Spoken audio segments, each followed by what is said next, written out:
अंतर्राष्ट्रीय संगठन वाला शायद नहीं हुआ है। आज राष्ट्रीय आय समाप्त हो जाएगा। उसके बाद कौन सा बचा है? हाँ, कभी कभी आती है, कभी कभी नहीं आती है। कहाँ रहती है? सबके घर बाढ़ आ गया है घर में। इधर पीछे फिर गप कर रही है। तुमको आगे बैठा देंगे, फिर हम ही को इससे गप करते रहना। तुम बाढ़ आ गया है घर में। गरीबी बेरोजगारी अपने हैं।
टेंशन हो जाता है।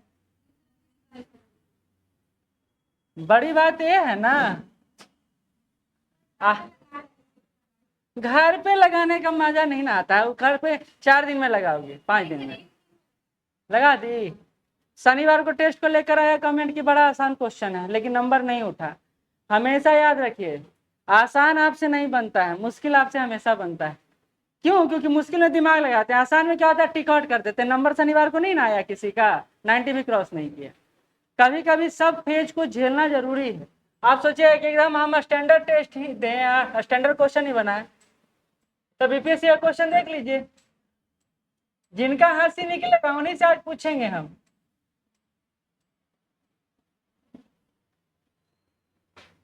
चलिए, पेन कहाँ है?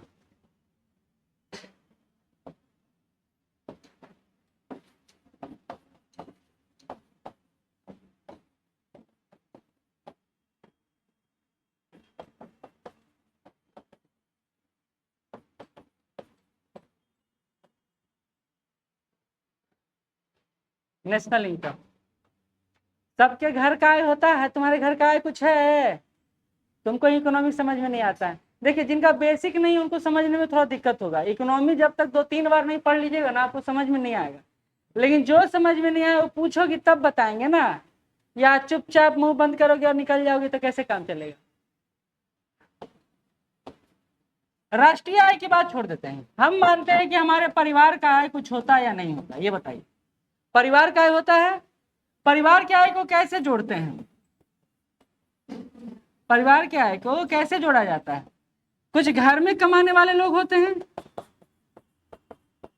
हैं कि सब बेरोजगारी बैठल हैं? नहीं, कुछ बाहर कमाने वाले लोग होते हैं। बात सही है। इनको मान लेते हैं भारत के अंदर, और इनको मान लेते हैं विदेश में कमाने वाले, भारत के बाहर। मैथमेटिकल टर्मिनोलॉजी में इसको एक्स मानते हैं और इसको एम मानते हैं। बस इतना समझ लीजिए। स्टेप बाय स्टेप सुनो। इधर पहले कॉपी बंद करो। तुमको नहीं पढ़ना है क्या? सुनो पहले, बाद में यही बात पढ़ना। एक बार में नहीं समझ में आएगा, 2 बार पढ़िएगा समझ में आएगा। परिवार का आय घर के अंदर से भी गिना जाता है और घर के बाहर कमाने वाले लोगों को भी जोड़ा जाता है। इसी तरह कुछ लोग देश के अंदर कमाते हैं, यानी भारत के अंदर कमा रहे हैं, और कुछ लोग भारत के बाहर रोजगार कर रहे हैं। हम लोग अभी पढ़े थे रिमिटेंस, याद है? भारत सबसे ज्यादा रिमिटेंस प्राप्त करने वाला देश है। कितना $1 बिलियन प्राप्त कर रहे हैं हम लोग? 120 बिलियन डॉलर अमेरिकी डॉलर। उसके बाद मैक्सिको का स्थान आता था 67 बिलियन डॉलर। तो ये क्वेश्चन भी एक बार हुआ है कि विश्व में सबसे ज्यादा रिमिटेंस प्राप्त करने वाला देश कौन सा है? भारत है। ठीक है, अब ये तो नहीं आएगा, लेकिन ये बिलियन डॉलर वाला पूछ सकता है, पूछने का कुछ भी पूछ सकता है। ठीक है, तो अब इसी को हम लोग इनकम में जनरेट कर लेते हैं, और ये इनकम परिवार की जगह किसको रख लेते हैं? भारत। बात सही है? ठीक है, तो अब आते हैं नेशनल इनकम पे। राष्ट्रीय आय क्या होता है? तो राष्ट्रीय आय कुछ नहीं होता है, एक वित्तीय वर्ष नहीं, एक देश द्वारा उत्पादित वस्तु और सेवाओं का कुल मौद्रिक मूल्य होता है। मौद्रिक मूल्य में ना आय निकालते हैं, या वस्तु में निकालेंगे या सेवा में निकालेंगे, ये बताइए। जब भी मूल्य निकलता, आय निकलता है, तो वो मुद्रा में निकलता है, पैसे में निकलता है। घूम क्या गए? जब भी आय जनरेट करते हैं मुद्रा में जनरेट करते हैं। ठीक है, ये मुद्रा में कैसे निकालेंगे? तो एक देश या तो वस्तु में उत्पादन करता है या सेवा में, यही दोनों काम करता है, और इन दोनों में जितना इनकम जनरेट हुआ है उसको जोड़ देंगे तो हमारा आय निकल जाएगा। यही बात है। तो अंतिम वस्तु और सेवाओं का कुल मौद्रिक मूल्य ही क्या कहलाता है? राष्ट्रीय आय का। इतना कुछ समझ में आया ना? घूमते रहिए। किसी देश के अंदर उत्पादित अंतिम वस्तु और सेवा का कुल मौद्रिक मूल्य क्या कहलाता है? राष्ट्रीय आय। इतना समझ में आया? हाँ, बहुत अच्छे। देखे, इनको तुरंत समझ में आ गया। National income. खाली टेस्ट में हमको ना सर बहुत दिक्कत होता है। चलिए आगे बढ़ते हैं। कहते हैं राष्ट्रीय आय की गणना कैसे करते हैं? नेक्स्ट स्टेप, गणना कैसे करते हैं, मेजरमेंट कैसे होता है? तो गणना दो आधारों पर होता है। एक साधन लागत पर, फैक्टर कॉस्ट, इसको इंग्लिश में कहते हैं फैक्टर कॉस्ट, और एक बाजार मार्केट प्राइस।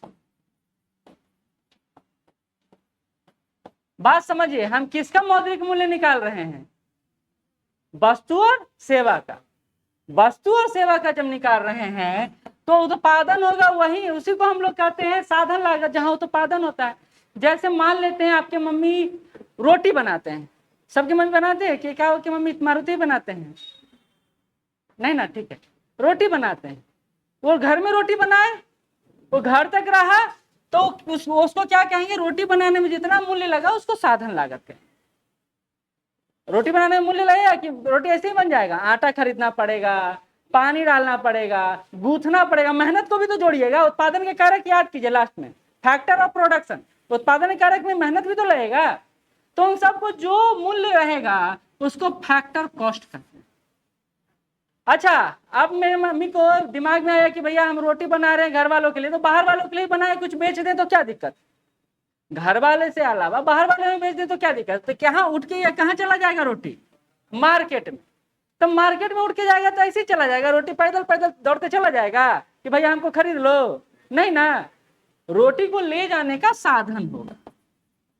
प्लस ये मार्केट में पहुंचेगा तो टैक्स जुड़ेगा या नहीं जुड़ेगा? टैक्स जुड़ेगा, तो ये सारा मूल्य जुड़ जाएगा। तो यहाँ कॉस्ट है अगर 5 रुपया रोटी का, तो यहाँ मूल्य हो जाएगा रोटी का 7 रुपया।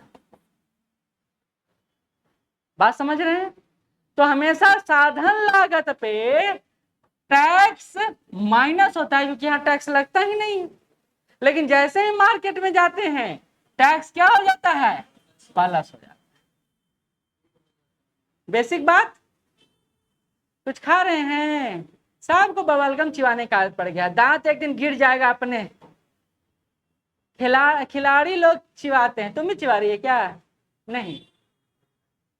बबलगम से मिलता क्या है? अच्छा, मुंह का एक्सरसाइज नहीं। तो यहां समझ ले, साधन लागत किसको कहते हैं? जहां हम प्रारंभिक रूप से चीजों को बनाते हैं। मार्केट प्राइस किसको कहते हैं? जो बना हुआ वस्तु को ले जाकर बेचते हैं। सरकार ने कहा कि भैया आप रोटी बना के बहुत समाज सेवा का काम कर रहे हैं, हम आपको सब्सिडी देना चाहते हैं। हम आपको सब्सिडी देना चाहते हैं। तो सरकार सब्सिडी समझते हैं ना, सरकार ऐसा मूल्य देती है जिससे आपका साधन लागत कम हो जाए, मतलब बनाने का कॉस्ट कम हो जाए। तो आपकी मम्मी को बोला कि हम आपको सब्सिडी देना चाहते हैं, कितना रुपया, तब पर रोटी हम लोग 1 रुपया सब्सिडी देना चाहते हैं। तो रोटी का मूल्य अब कितना हो जाएगा मम्मी के लिए, 4 रुपया हो जाएगा। तो मम्मी के रोटी का मूल्य हो जाएगा 4 रुपया, लेकिन एक्चुअल रेट कितना है रोटी का, 5 रुपया। तो अगर साधन लागत की बात करेंगे तो इसमें हम लोग सब्सिडी को जोड़ देंगे, साधन लागत में सब्सिडी जुड़ जाएगा, ठीक है, और टैक्स घट जाएगा। याद रखिए, ये बहुत याद, आपको कंफ्यूजन हमेशा होगा, साधन लागत पे सब्सिडी जुड़ जाएगा। अब इलेक्ट्रिक व्हीकल आता है,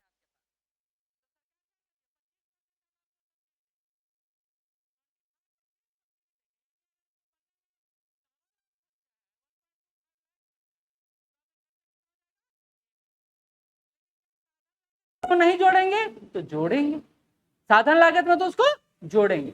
तो फार्मूला निकल कर सामने आता है, वो सुन लीजिए। साधन लागत मतलब हो गया बनाने में खर्चा प्लस सब्सिडी माइनस टैक्स। कोई दिक्कत, ये कोई दिक्कत? यहां क्या हो जाएगा, लागत प्लस टैक्स माइनस। ये समझ में कुछ आया या नहीं आया? नहीं आया तो फिर से पूछिए, एक बार समझने का प्रयास कीजिए। किसको, इसको सब्सिडी कहाँ मिला, माइनस तो कर दिए सब्सिडी, इसको सब्सिडी नहीं मिलेगा। सब्सिडी किसको मिलेगा, लागत को मिलेगा, जो बनाने में खर्चा हुआ उसको। तो ये सूत्र चाहे लिख सकते हैं, आपके कॉपी में दिया हुआ है, लेकिन शॉर्ट नोट्स बनाते जाइए, आपके लिए बेहतर होगा। हाँ, इकोनॉमी का पीडीएफ क्यों नहीं गया हिंदी का?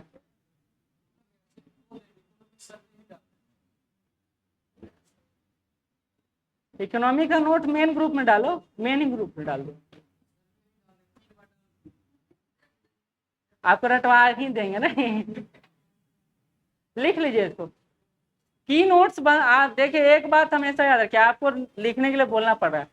हम लोग लिखते जाते थे, समझते जाते थे, फटाफट हाथ चलना ही चाहिए, ये आपके लिए जरूरी है। और नेशनल इनकम से एक क्वेश्चन आता ही आता है, ये याद रखिएगा।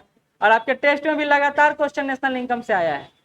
पीछे लिखिए लिखिए लिखिए, कॉपी निकालिए, कॉपी को अचार डालने के लिए रखे हैं।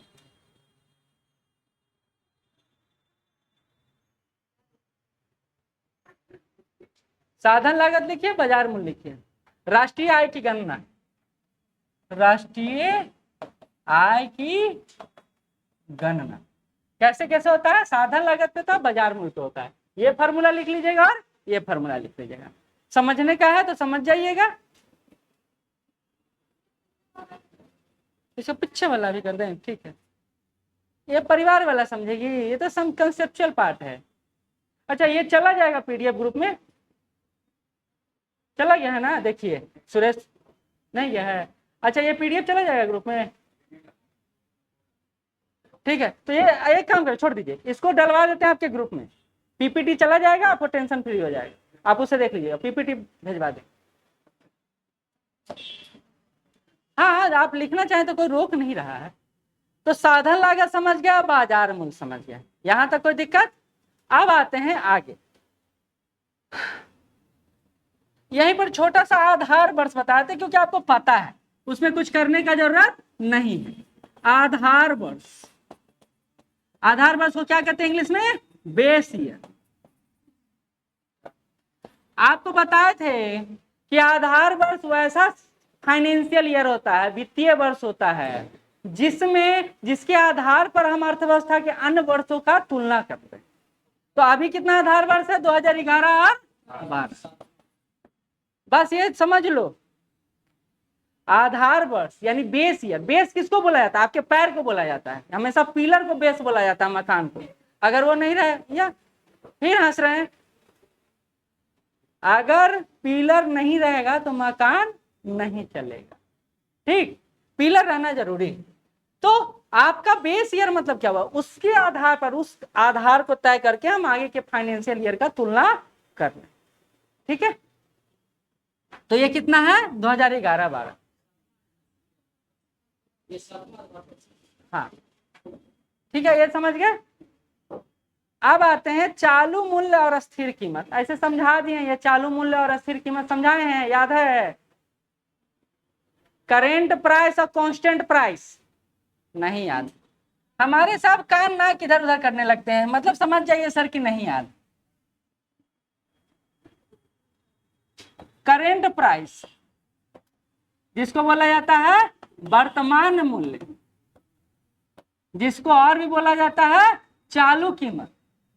आप नहीं नहीं, रियल और नॉमिनल अलग है, जुड़ा हुआ है इसी से, लेकिन ये है करेंट प्राइस। करेंट चालू मूल्य किसको कहते हैं, जो बाजार के साथ जुड़ जाता है। मतलब इसमें मुद्रास्फीति को जोड़कर देखा जाता है। ठीक है, चालू कीमतों पर राष्ट्रीय आय का मतलब क्या हो गया, तो वर्तमान मूल्य पर जो हम लोग मूल्य अंकित करते। देखिए, अच्छा ठीक है, एक मिनट समझ, इसको साइडलाइन कर लीजिए, इसको समझ, तब समझ में आपको आ जाएगा। कांस्टेंट प्राइस मतलब अस्थिर मूल्य है यही, लेकिन इसी का अगला टर्म है वो नॉमिनल और ईयर, लेकिन वो जीडीपी में, वो जीडीपी में। अस्थिर मूल्य, ए महफूज, नाखून में कोई बड़ा एक्सपेरिमेंट नहीं छिपा हुआ है जो देख रहे हैं इतना ध्यान से, इधर देखिए। अस्थिर मूल्य मतलब आधार वर्ष को ध्यान में रखकर जो कीमत निकालते हैं। अब इस बार फिर से समझिए, पीछे समझना। हम लोग आधार वर्ष कितना माने हैं, 2011 और 12। आपके मम्मी कहते हैं, इधर सुन लीजिए, आपके मम्मी या दादी कहते हैं कि भैया हमारा जमाना में तो 10 पैसा में एगो ब्रेड मिल जाता था, 10 पैसा में एक ब्रेड मिल जाता था। उनका आधार वर्ष हुआ 1990-91, उसी आधार पर तुलना कर रहे हैं। लेकिन क्या आज ब्रेड 1 रुपया 10 पैसा में मिल जाएगा, नहीं मिलेगा। क्यों नहीं मिलेगा, क्योंकि मुद्रास्फीति उसमें एड ऑन हो गया है, टैक्स उसमें एड ऑन हो गया है, तो अभी रेट क्या हो गया है, हाई हो गया है। तो इसी को क्या कहेंगे, इसी को क्या कहेंगे, करेंट प्राइस। लेकिन जो उनका मूल्य है उसको क्या कहेंगे, अस्थिर कांस्टेंट प्राइस। बात समझ में आ गया। यानी तुलना करके अगर हम कुछ देख रहे हैं, कुछ मूल्य गणना कर रहे हैं, तो उसको कांस्टेंट प्राइस। और अगर हम लोग अभी के वर्तमान के संदर्भ में मूल्य देख रहे हैं तो उसको कहते हैं करेंट प्राइस।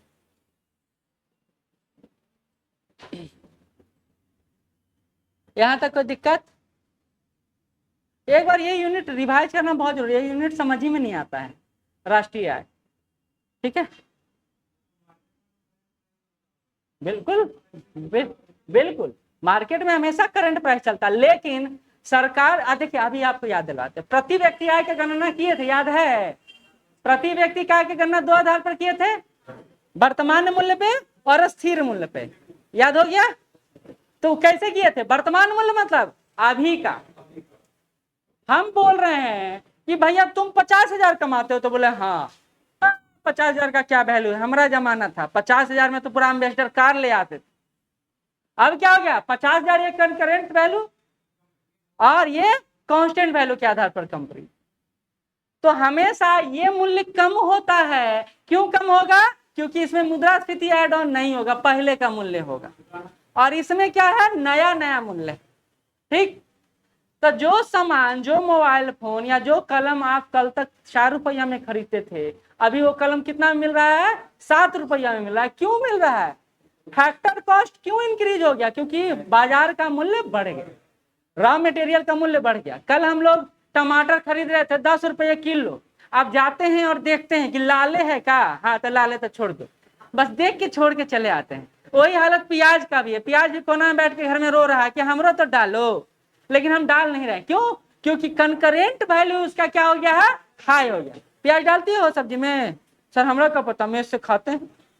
वो डालता होगा तो ठीक, नहीं डालता होगा तो उसका मर्जी। प्याज नहीं डाल रहे हैं, टमाटर नहीं डाल रहे हैं, उसके जगह पर हम उसका को प्रोडक्ट डाल रहे हैं, तो क्या ले आते हैं, पत्ता ले आते हैं, उसको क्या कहते हैं? गोभी पत्ता। आ, आ? नहीं, जरूरी नहीं। कहाँ चेंज हुआ? अभी कितना है? अभी 17-18 की बात चल रही है कि 17-18 को बेस ईयर रखा जाए, चेंज नहीं हो। ये जरूरी नहीं है कि चेंज हो ही जाए। चलिए अब आगे बढ़ते हैं। अगला कहते हैं राष्ट्रीय आय की धारणा, कंसेप्ट ऑफ नेशनल इनकम। राष्ट्रीय आय की धारणा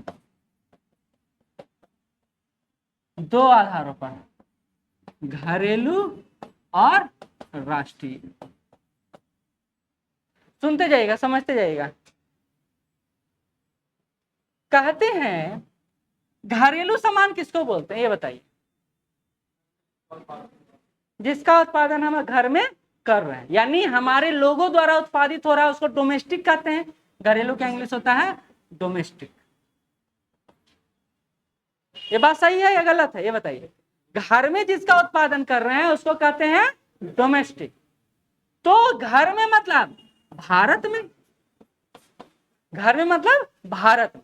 अच्छा, हमारे घर में उत्पादन हो रहा है, मान लेते हैं टिकुली बिंदी का, ये सबसे एकदम नॉर्मल है, या अगरबत्ती का उदाहरण ले लो। अगरबत्ती में मसाला कोई और बना रहा है हमारे घर में, और डंटा कोई और तैयार कर रहा है उसका, और लेपने का काम कोई और कर रहा है। अगरबत्ती बनाते देखे हैं ना? ठीक। अच्छा, दो जो कर रहा है ना वो हमारे घर का है, और एक जो है बाहर से बुलाए कि भैया हमको लेपने नहीं आता है, तो तुम आके लेप दो। तो क्या उसको घरेलू कीमत में जोड़ा जाएगा या नहीं जोड़ा जाएगा? बिल्कुल जोड़ा जाएगा। चाहे देश के नागरिक हो चाहे विदेश के नागरिक हो, काम कहां कर रहे हैं? उसी घर में कर रहे हैं, तो उनको घरेलू में जोड़ा जाएगा। तो उत्पाद बनाने में लगे सभी लोग घरेलू राष्ट्रीय आय में शामिल होंगे। जीडीपी भी ऐसे ही होता है, देश के अंदर उत्पादित वस्तु और सेवा जिसमें देश और विदेश दोनों के लोग शामिल होते हैं, उसी का अंतिम मौद्रिक मूल्य। याद आया? तो ये हमेशा याद रखिएगा, इसको कहते हैं डोमेस्टिक प्रोडक्ट, और इसी के आगे जी लग जाता है तो हो जाता है जीडीपी, और इसको कहते हैं नेशनल प्रोडक्ट। नेशनल प्रोडक्ट, इसी के आगे जी लग जाता है तो जीएनपी हो जाता है। अच्छा, तो घरेलू में क्या देखे, घर में चाहे घर के लोग हैं चाहे बाहर के लोग, दोनों को शामिल किया जाता है तो उसको घरेलू उत्पाद बोला जाता है। ठीक है। अच्छा, इसमें क्या हो जाएगा? राष्ट्रीय में, राष्ट्रीय है जो हमको हमारे राष्ट्र की भावना को याद दिलाता है। कहता हमारा घर, तो हमारा घर को पड़ोस वाले घर को मिला लीजिएगा? नहीं मिलाइएगा। राष्ट्रीय मतलब अपना राष्ट्र, तो अपना राष्ट्र में जो हमारे लोग हैं, यानी जो देश के अंदर लोग हैं, प्लस जो देश के बाहर विदेश में रहकर कमा रहे हैं, उनको भी राष्ट्रीय आय में जोड़ेंगे। और माइनस किसको कर देंगे? विदेशी को, जो हमारे घर में रहकर कमा रहे थे। कहे कि आपसे पूछा कि भैया बताओ तुम्हारे घर का इनकम कितना है, तो हम कहेंगे 10,000, तो कहेंगे इसको भी जोड़ रहे हो, इसको मतलब विदेशी को भी जोड़ रहे हो? तो ना ना ना ना, ये हमारे घर का हिस्सा है, इसको परिवार माने आज तक, खाली काम करवाए। तो इनको हम लोग एक्सक्लूड करते हैं। और इंक्लूड किनको कहते हैं? कि हमारे बेटा अमेरिका में कमा रहे हैं, गल्फ में कमा रहे हैं, तो उसके आय को इंक्लूड करते हैं, तो उसी को नेशनल इनकम कहा जाता है। और जो घर में कमा रहा है उसको डोमेस्टिक प्रोडक्ट बोला जाता है। ठीक है। अब आपको समझने में आसानी होगा कि इसके आगे जी लग जाएगा तो देश के अंदर उत्पादित वस्तु और सेवा का कुल मौद्रिक मूल्य जो हमारे देश के नागरिकों और विदेश के नागरिकों द्वारा सामूहिक रूप से किया गया है, उसी को क्या कहते हैं? GDP.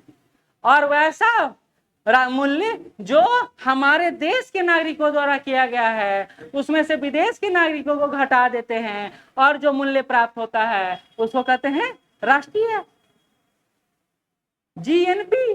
GN gross domestic product, gross national product, सकल घरेलू उत्पाद, सकल राष्ट्रीय उत्पाद। लिखने माहिर, समझ में आ रहा है? सर आपका समझ में नहीं आता, लेकिन पढ़ लेंगे घर जाके तो कुछ तो समझ में आएगा। यही हाँ ठीक, बहुत अच्छी।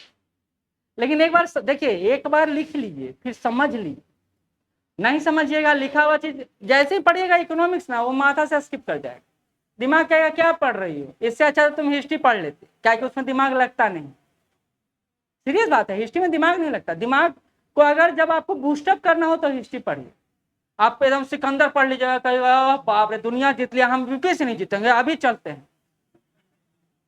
तो ये जोश आता है हिस्ट्री पर, उसमें दिमाग नहीं लगता है। लेकिन इकोनॉमी है जो दिमाग लगता है। अब आते हैं शुरू से, ठीक है। ये बहुत जरूरी है, ये लेसन बहुत इंपॉर्टेंट है, बहुत कंसेप्चुअल। करेंट प्राइस मतलब अभी का मूल्य, फिर से समझ लो। करेंट प्राइस मतलब अभी का मूल्य। कांस्टेंट प्राइस मतलब दादी का मूल्य। और दादी का कब जन्म है? 2011 और 12। क्यों? क्योंकि उस समय से अभी का मूल्य ज्यादा होगा, लेकिन उस समय का मूल्य कम होगा। और कहा है ये 11-12, ये भी याद रखिएगा। क्या पूछा जाएगा कि करेंट, सॉरी कहाँ गए, कांस्टेंट प्राइस में मुद्रास्फीति ऐड ऑन होता है? नहीं। मुद्रा महंगाई ऐड ऑन नहीं होता है। क्या टैक्स ऐड ऑन होता है? नहीं होता है। ये बेसिक बात है, अगर कंसेप्चुअल पूछ लिया तो फिर आपको दिक्कत हो जाएगा। बात समझ रहे हैं? अब आ जाते हैं, हम राष्ट्रीय आय की गणना दो आधार पर करते हैं, घरेलू उत्पाद के आधार पर करते हैं और राष्ट्रीय उत्पाद के आधार पर करते हैं। घरेलू कौन? जो हमारे घर में रह रहा है, चाहे हमारे घर में देश वाला रह रहा हो चाहे विदेश वाला रह रहा हो। राष्ट्रीय मतलब हमारे घर वाला। राष्ट्रीयता देखिए ना, नेशनलिज्म एक ऐसा थ्योरी है जो इमोशन पर काम करता है। हमार घर, और दूसरा घर कहेंगे हाँ दूसरा घर के हम काला टेंशन, हमार घर। हमार घर मतलब राष्ट्रीय। हमारे घर मतलब कौन लोग आएंगे? सिर्फ हमारे लोग आएंगे, चाहे यहाँ कमा रहे हो चाहे बाहर में कमा रहे हो। और घरेलू में कौन आएंगे? हमारे यही काम करने वाले लोग आएंगे, बाहर काम करने वाले, क्योंकि उनका देखिए उनका श्रम जो है वो तो गल्फ कंट्री उपयोग कर रहा है, वो गल्फ कंट्री में वस्तु खरीद रहे हैं और सेवा दे रहे हैं, तो उसका मूल्य यहाँ कैसे कौन करेंगे? लेकिन कमा के भेज कहाँ रहा है लास्टली? हमारे, तो इसमें उसका मूल्य कौन करे? ये बात समझ में आया? क्योंकि अगर उनका मूल्य काउंट करेंगे तो हमारे घरेलू क्षेत्र में तो कोई काम नहीं कर रहे, कोई वस्तु नहीं बना रहे, तो उनको हम लोग घरेलू उत्पाद में शामिल नहीं करें। समझ में आ गया? ठीक है। कुछ तथ्य है जो लिख लीजिए, कुछ तथ्य लिख लीजिए। यहां पर एक और बात लिख लीजिए, घरेलू मतलब होता है सिर्फ लोग, और राष्ट्रीय मतलब होता है नागरिक। नागरिक कौन होंगे? भारत। लोग कौन होंगे? कोई भी।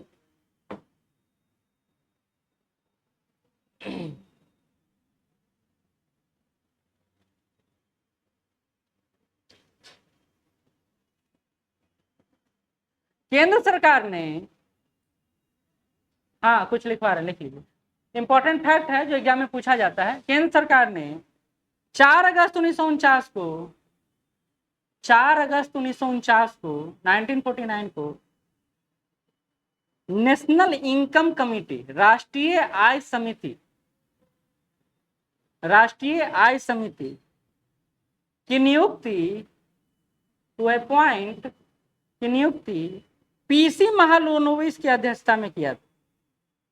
पीसी महालनोबिस, पीसी महालनोबिस की अध्यक्षता में किया। पीसी महालनोबिस की अध्यक्षता में किया। इन्होंने कितना आय बताया था? 246.9 रुपया। इन्होंने आय कितना बताया था? 246.9 रुपये।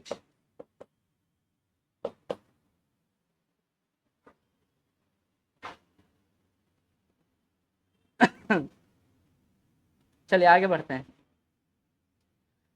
एक कंसेप्ट है, सुनते जाइए, एक कंसेप्ट है, उसको कहते हैं आर्थिक सीमा।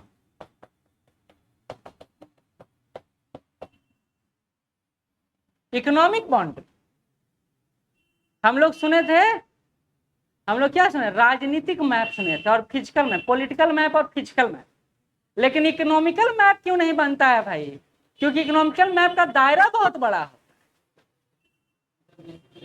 हाँ इंटरनेशनली होता है। तो लिख लीजिए वायुमंडल, इकोनॉमिक बॉर्डर में वायुमंडल, जहां तक हम इसका उपयोग करते हैं, जहां तक जहाज को हम परमिशन देते हैं। तो वायुमंडल, विदेशी अंतर क्षेत्र,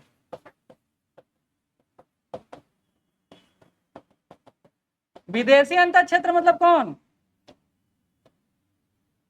तो दूतावास, मुख्यालय, ये हो गया, प्लस कस्टम में शामिल क्षेत्र, प्लस मछली पकड़ने वाली, मछली पकड़ने वाली नौकाएं जहां तक जा सकती हैं, प्लस वायुयान, जलयान या वायुयान जहां तक जा सकता है।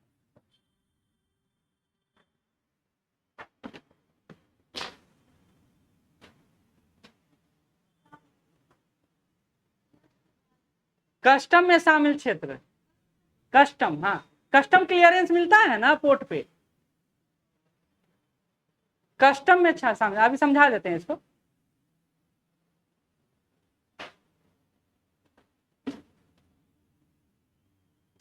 क्लास में क्या होता है ना, इंटरेक्शन होता है आप और हम में। ऑनलाइन में क्या है ना, जुड़ नहीं पाते, चेहरा सामने नहीं रहता तो अच्छा नहीं लगता है। नहीं समझ में आ रहा है, अब जबरदस्ती बोलेगी, हाँ थोड़ा थोड़ा थोड़ा थोड़ा। नौकाएं, हाँ हाँ नीचे जलयान या वायुयान। देखो बस सुनते जाओ, हम आपको बताए थे कभी भी कोई सब्जेक्ट एक बार में याद नहीं होता, बार बार बार ऐसी नोट्स को जाके कॉपी घर में पढ़िएगा ना, तब वो क्लास का वो चलचित्र चलेगा कि सर ऐसे ऐसे बोल रहे थे। और हमेशा एग्जाम में याद रखिए, क्यों क्लास जरूरी होता है, ऑफलाइन क्यों जरूरी होता है? क्योंकि हम दृश्यम मूवी देखे हैं, वो दृश्य पाठ हमेशा अवेलेबल होता है। जब भी कोई शब्द आएगा हमारे सामने, राष्ट्रीय आय, अच्छा सर बोल रहे थे राष्ट्रीय आय में वो शामिल होता है, घर वाला और ये वो, अब छांटना शुरू करेंगे, इलिमिनेशन मेथड उसको कहते हैं। लेकिन हम जब पढ़ते हैं ना तो किताब का कंटेंट हमको याद नहीं रहता है। कारण क्या है कि उसका जो दृश्य वाला पार्ट है वो बहुत छोटा होता है, वो हमारे आंख से तुरंत ओझल हो जाता है। तो इसलिए दृश्यम 1 और दृश्यम 2 बना दिया अजय देवगन कि भैया देखो कितना फायदा है इसका, बनाए ना, हालांकि वो साउथ के मूवी से प्रेरित है। आते हैं, सुनिए, आर्थिक सीमा, इकोनॉमिक बॉर्डर। आर्थिक सीमा मतलब इकोनॉमिक। अब देखिए, हम कहते हैं कि हमारा राजनीतिक मैप है, राजनीतिक मैप मतलब जो भारत का राज्यों के साथ मैप दिया हुआ है। हम कहते हैं फिजिकल मैप है, तो सारे राज्यों को हटा दो, खाली प्राकृतिक प्रदत्त जो क्षेत्र है उसको दिखाते हैं। लेकिन हम कहते हैं इकोनॉमिक एरिया है। अब आ गया इकोनॉमिक एरिया मतलब क्या हो गया, तो इकोनॉमिक एरिया आप समझते जाइए कितना बड़ा है। इकोनॉमिक एरिया हमेशा फिजिकल और पॉलिटिकल से बड़ा होता है। ये बात सुन लिए, कैसे बड़ा होता है? तो पार्ट बाय पार्ट सुनते जाइए, आपको लगेगा वाह सही बात बोल रहे हैं सर। पहला, हम वायुमंडल में, सिर्फ धरातल पर नहीं है, कहा वायुमंडल में जहां तक जहाज आ रहा है और जा रहा है उसको हम परमिशन दे रहे हैं। देखिए हम लोग जब लड़ाई होता है या ज्वालामुखी विस्फोट होता है तो हम कहते हैं ये रीजन में बैन कर दिया गया है, वायुयान को उड़ना, नो फ्लाइट जोन। क्यों कहते हैं? क्योंकि हमारा रीजन, हम उसको टैकल करते हैं। तो पहला, तो देखिए कितना बड़ा विदेशी अंतर क्षेत्र, मतलब हमारा देश का क्षेत्र नहीं, देश के बाहर भी जो दूतावास वाणिज्य मुख्यालय खोले हैं वो भी हमारा ही क्षेत्र आता है। इसलिए देखिए जो असांजे थे, जो ब्रिटेन का पेपर लीक्स वाला मामला जो आया था, विकीलीक्स वाला जो मामला आया था, वो कहाँ जाके छुप गया? इथोपिया जैसे छोटे देश के दूतावास में जाकर इंटर कर गए, 3 साल तक रहे। ब्रिटेन जैसा शक्तिशाली देश इथोपिया के बाउंड्री को नहीं लांगा। क्यों नहीं लांगा? क्योंकि अंतरराष्ट्रीय वैलिडिटी कि आप किसी देश के सीमा, आपका क्षेत्र में रहे तो क्या हुआ, वो आपका क्षेत्र नहीं। यानी जो दूतावास होता है, जो राजदूत होते हैं, उस पर नियम किसका काम करता है? भारत का, भारत का, वहां का नहीं। ठीक है। दूसरा, विदेशी अंतर क्षेत्र, ये भी शामिल होगा आर्थिक सीमा में। आपको नींद आ रहा है कि बस ऐसे आंख बनाए हुए हैं, महफूज नहीं आता। कस्टम में शामिल है। देखिए कस्टम पावर किसको रहेगा? हमारे क्षेत्र में कौन आ सकता है और कौन नहीं वस्तु आ सकता है, ये कौन क्लियरेंस करेगा? हम करेंगे। अगर हम कर रहे हैं तो ये क्षेत्र किसका होगा? हमारा क्षेत्र होगा। अगर हम नहीं कर पा रहे हैं तो वो क्षेत्र हमारा नहीं होगा। अगला, अभी देखे होंगे कि सुनते होंगे कि श्रीलंका ने मछली जो पकड़ने गए थे उनके नौकाओं और उनको जब्त कर लिया। काहे कि उनके क्षेत्र में चले गए थे। यानी जहां तक हम जा रहे हैं और हमको गिरफ्तार नहीं कर रहा है वहां तक हमारा क्षेत्र। बात समझ में आया? क्योंकि वहां भी इकोनॉमिक एक्टिविटी हम लोग कर रहे हैं। मछली पकड़ना इकोनॉमिक एक्टिविटी है ना। ठीक है, अगला करें जलयान और वायुयान। जहां तक हम अपना वो नियंत्रण रखते हैं वो क्षेत्र भी क्या आएगा? इकोनॉमिक एरिया में। अब इससे मिला लीजिए, सारा क्षेत्र बहुत बड़ा क्षेत्र हो जाएगा इकोनॉमिक एरिया। तो एक क्वेश्चन आ सकता है और आपको ये पता होना चाहिए। समझ गई? कहा आपसे कि तोहर घर कहाँ कहाँ हको? खाली यहीं हको गांव में? जब देखा देखी होता है तो एकदम पूरा आइडियोलॉजी लिया जाता है कि भाई लड़का का कहाँ कहाँ बिजनेस फैला हुआ है। तो कहते ना ये तो रहे वाला जगह हको। एगो हमारे बेटवा बने के पटना में, एगो दिल्ली में, तो किसका क्षेत्र में आएगा? उसी घर के क्षेत्र में आएगा। ये बात समझ गया? तो इकोनॉमिक एरिया उतना बड़ा होता है। अब आते हैं जीडीपी पर। हाँ, तो उसको कस्टम क्लियरेंस देते हैं हम लोग जितना भी ड्यूटी लगाते हैं, इंपोर्ट ड्यूटी, वह कहाँ क्लियर होता है? Custom clearance. इसलिए जितना भी पोर्ट है वस्तु उतरता है तो कस्टम क्लियरेंस हो कि वो हमारे सीमा के अंदर आता है बिना कष्ट। और वही में बहुत पैसा है तो कैसा कस्टम अधिकारी बन जाएंगे।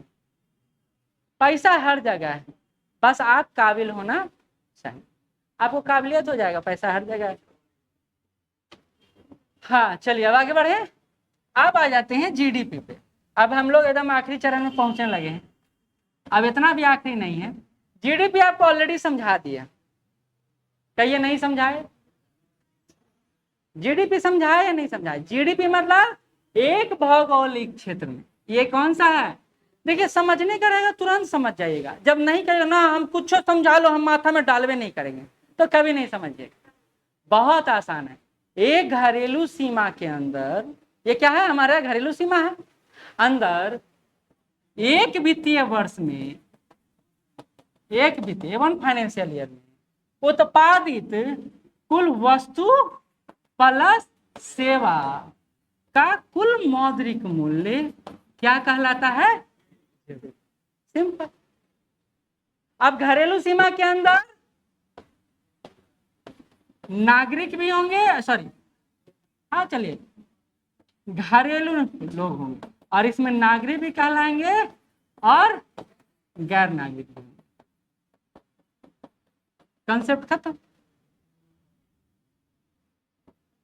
देख लीजिए एक बार जीडीपी।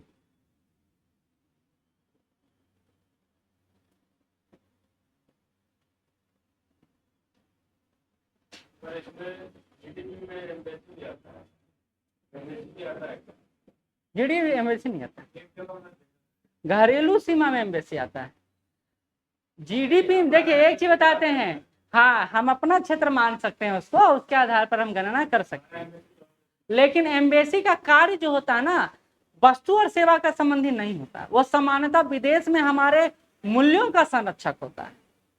तो यह एक्टिविटी है, इकोनॉमिक एक्टिविटी। देखिए दूतावास के अंदर तो सब्जी नहीं खरीद सकता है, वो तो सब्जी खरीदेगा बाहर है। गैस कनेक्शन तो नहीं ला सकता है। तो सारा वस्तु और सेवा तो उसी देश के अंतर्गत आ रहा है ना। लेकिन जो अंदर उत्पादित कर रहा है तो पेपर वर्क करता है, तो पेपर वर्क तो कितना होगा? कितना बड़ा सेक्शन होगा? नहीं होगा। एक और लिख लीजिए, हिंदू वृद्धि दर 1981। इसी में एक कंसेप्ट आता है हिंदू वृद्धि दर। क्वेश्चन आया हुआ है बीपीएससी में, हिंदू वृद्धि दर। ये मजाक मजाक में हिंदू वृद्धि दर निकल गया, कोई बड़ा कॉन्सेप्ट नहीं देने वाले थे राजकृष्ण। प्रोफेसर राजकृष्ण एक बार बातचीत कर रहे थे प्रेस से, बोला गया कि क्या लगता है कितना भी जीडीपी ग्रोथ जाएगा अमित इधर? तो कहा कि 2 से 3% के आसपास जाएगा। तो कहता है सर इतना परसेंट तो हमारे यहाँ आबादी बढ़ रहा है। तो कहा सही है, बोला हिंदू का ग्रोथ रेट जो है 2.34 के आसपास है और उतना ही आसपास हमारा इकोनॉमिक ग्रोथ है। तो उन्होंने उसी को क्या कहा गया? हिंदू वृद्धि दर, हिंदू ग्रोथ रेट। कौन दिए? राजकृष्ण, 1981 में। यही है राजकृष्ण, लिख लीजिए, आया हुआ क्वेश्चन। इसी को नेशनल इनकम या जीडीपी से जोड़कर देखा गया, हिंदू वृद्धि दर को नेशनल। ये बात समझे कि वृद्धि दर कैसे बोले? तो ग्रोथ रेट को, क्योंकि देखिए उस समय भारत का ग्रोथ रेट खराब था, हम बहुत ज्यादा, अभी ना हम लोग 8% 9% देख रहे हैं, उस समय 2% 3%। अभी भी अमेरिका का जीडीपी ग्रोथ कितना है? 1% 1.5% 2% के आसपास। जापान का तो ग्रोथ रेट और कम है, 0.8 0.9 है। अब दोस्तों विकसित देश होकर उतना कम ग्रोथ रेट, हम तो बिहार तो एकदम 12% के आधार पर ग्रोथ रेट कर रहा है। हाँ, तो हम कितना आगे बढ़ जाएंगे भैया? जिसके पैर में जूता है ऑलरेडी एकदम चमकता हुआ, उसको नया जूता खरीदने की क्या जरूरत है? आपका पैर खाली है और आप पहनते हैं कौन सा जूता? रेडीमेड। आज खरीदे, 5 दिन पहने, उखड़ के शूज का निकल गया नीचे वाला, फिर खरीदेंगे। तो गरीब लोग हमेशा क्रय विक्रय करते रहते हैं, इसलिए ग्रोथ रेट बना रहता है। अगर हम यही अंबानी रहेंगे तो एक ही बार ले लेंगे रोल्स रॉयस, एक उसी से घूमते रहेंगे। और हमारे जैसा मारुति सुजुकी नहीं ना लेंगे जो डेली कुछ ना कुछ खराबे होता है और प्रोडक्ट चेंज करवाते रहेंगे। बात समझ में? इसलिए जापान एक अस्थिर अर्थव्यवस्था है और हम क्या हैं? विकासशील। ठीक है, आगे बढ़ते हैं। इसी में आता है जीडीपी के 2 प्रकार। शॉर्ट में पढ़ा रहे हैं लेकिन कंसेप्ट सारा देते जा रहे हैं। नॉमिनल जीडीपी, सुन लीजिए, 2 टाइप्स। एक है नॉमिनल जीडीपी, नॉमिनल जीडीपी, इसको बाजार मूल्य के आधार पर जोड़ा जाता है। ठीक है, और एक है रियल जीडीपी, रियल जीडीपी, इसको आधार वर्ष के आधार पर। समझ में आ गया? तुरंत खत्म, क्योंकि आप पहले इसको पढ़े हुए हैं।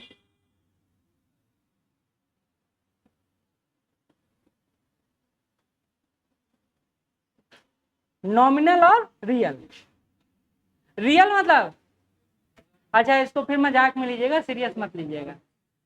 आजकल एक रील्स बड़ा वायरल हो रहा है, उसमें एकदम लड़की आती है एकदम सुंदर, और फिर वो हटाती है अपना मेकअप और वो दिखता है वो भूत रहता है। तो देखें, भूत रहता है लड़का के फेस में रहता है। ठीक है, तो नॉमिनल क्या हो गया? वो जो सज के चेहरा है, जो बाजार का पूरा प्रोडक्ट धारण किए हुए हैं, वो नॉमिनल हो गया, क्योंकि बाजार से वो प्रेरित है। रियल कौन हो गया? जो मेकअप हटने के बाद, तो तमन्ना भाटिया का एक फोटो वायरल हुआ जब जिम से वो निकल रही हैं, बूढ़ी जैसा फेस लग रहा है, देखे हैं? आप ही लोग देखेंगे, इन लोग क्या देखेंगे? इन लोग देखे तो फिर भयभीत हो जाएंगे। ठीक, तो रियल और नॉमिनल को ऐसे याद रखिए। ठीक, नॉमिनल किसको कहते हैं? रियल फेस, बस बाजार के आधार पर जो फेस तैयार हुआ, और इसको कहते हैं रियल फेस। ठीक है, याद रहेगा।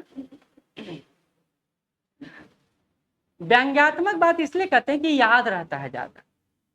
सर रियल फेस बोल रहे थे, रियल फेस मतलब ऐसा जिसमें मेकअप उकअप ना लगा हो। अच्छा, बाजार वाला उत्पाद नहीं लगाई है, यानी बाजार मूल्य नहीं होगा।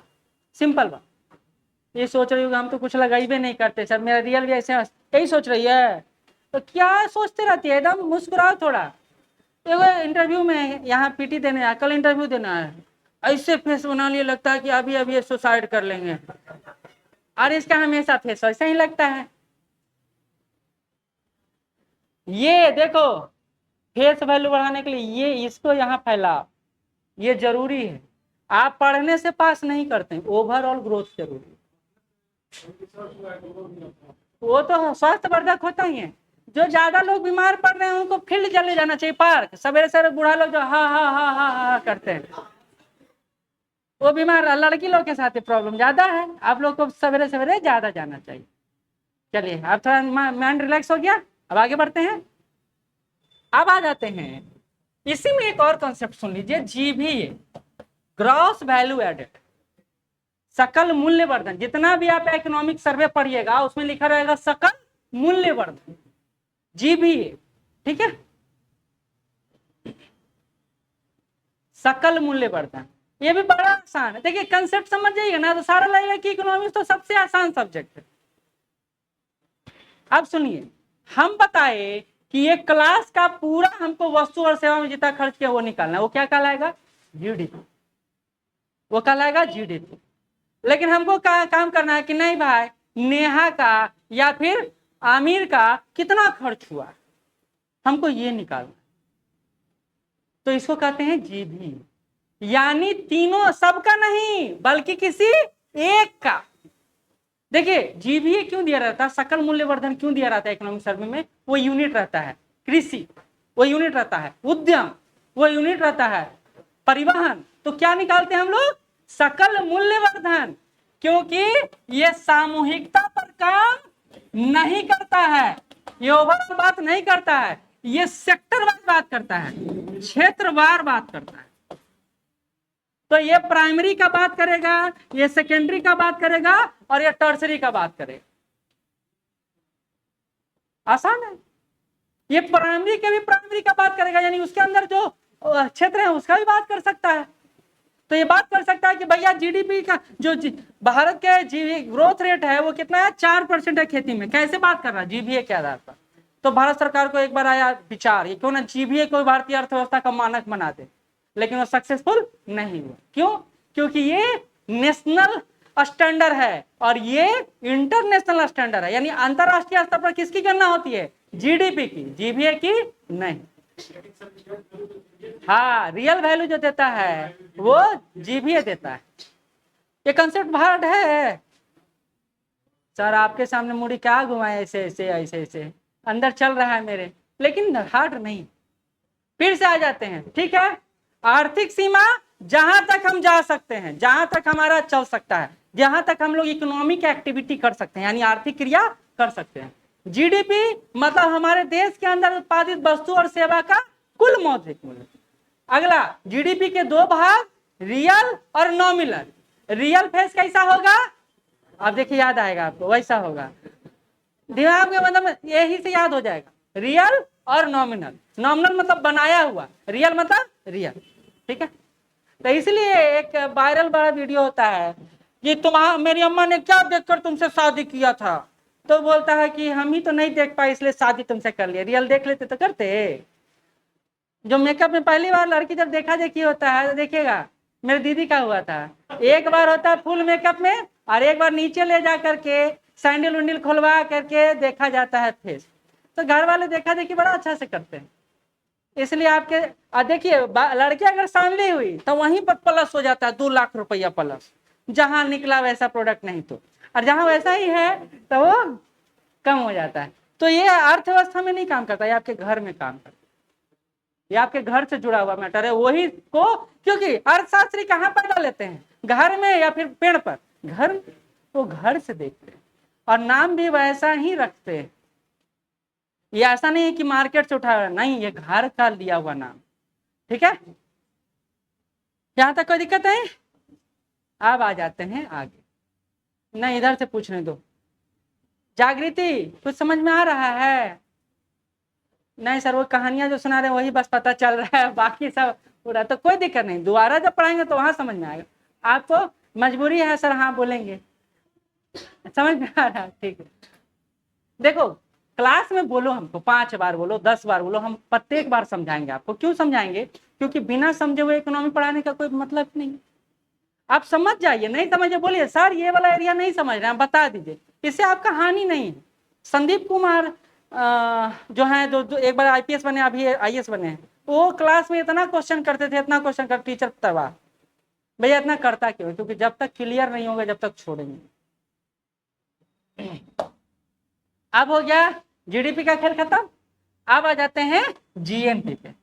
जीएनपी भी आपको पता है, बड़ी बात है, जीएनपी पता है, gross national product. National product अभी पढ़ा है, क्या पढ़ा है नेशनल प्रोडक्ट में? हमर लोग मतलब जितने भी नागरिक है, चाहे वो घर के अंदर रहे घर के बाहर रहे। तो जीएनपी में शामिल किनको करेंगे? तो नागरिक, और माइनस किसको करेंगे? विदेशी। इसी को एक्स माने थे और इसी को एम माने थे, याद है? तो नॉमिनल जीएनपी क्या हो जाएगा? GDP plus X minus M. दोबारा पढ़ाने की जरूरत नहीं रहा क्योंकि पीछे पढ़ा चुके हैं ऑलरेडी।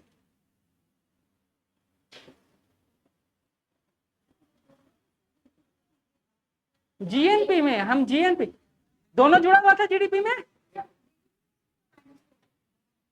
किसको माइनस करेंगे? इसी को ना माइनस करेंगे। देखो जीएनपी बराबर क्या हो जाएगा, जीडीपी प्लस एक्स। एक्स किसको जोड़े, जो बाहर में रह रहे हैं लोग उनको जोड़े, और जो हमारे घर में दूसरे लोग हैं उसको क्या कर दिए, हटा दिए। अगर यहीं पर हमको जीडीपी निकालने के लिए बोल दिया जाए तो GNP minus X plus M, देखिए तो ला ये रुस गया।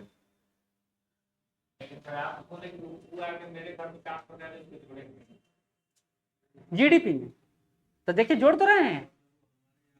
अच्छा उल्टा लिख दिए, सॉरी उल्टा लिख दिए, ऐसे लिखना चाहिए था। आप भी तो कैलकुलेशन नहीं देखे, एक्स होगा प्लस में, सॉरी एम होगा प्लस में और एक्स होगा माइनस में, हम गलती लिख दिए।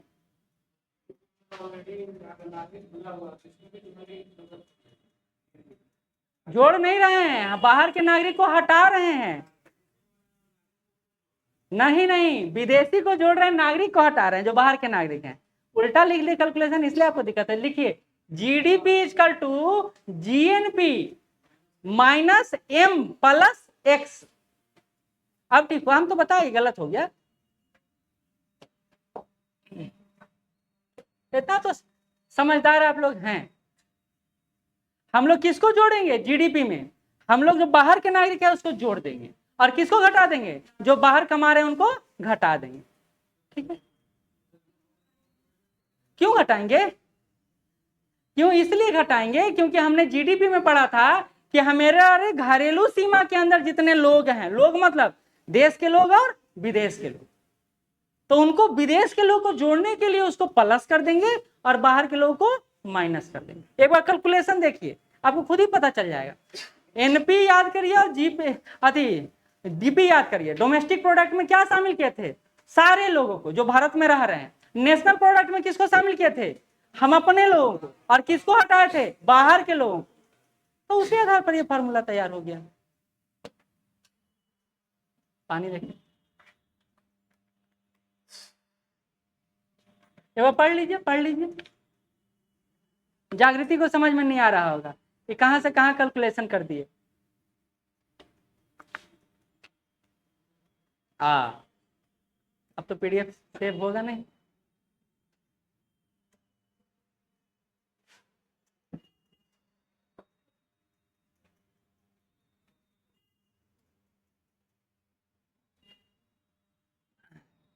कितना बज गया,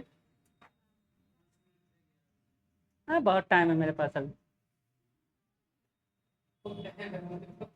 11:30 तक हम बोले हैं ना।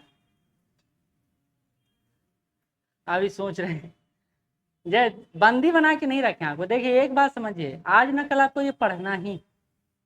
आपको लग रहा है कि हमारे लिए अनायास है, तो नहीं, ये बहुत इंपॉर्टेंट फैक्ट।